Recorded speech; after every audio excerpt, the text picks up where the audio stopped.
Welcome to Chillin' 101. We hope this video helps. You'll start by confirming connectivity and signing in so you can restore apps.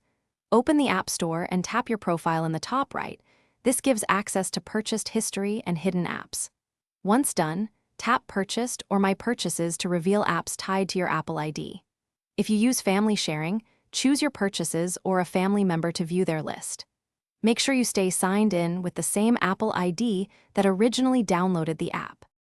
Now you find the deleted app in the purchase list.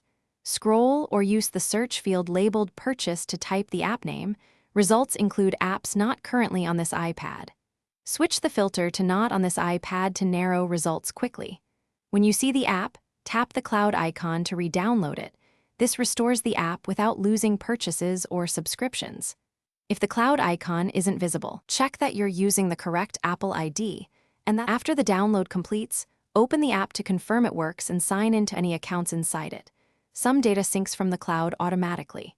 If the app does not appear in Purchased or won't download, check screen time or restrictions for app limits and ensure the app isn't hidden in Settings screen time. If issues continue, restart the iPad and sign out, then back into your Apple ID.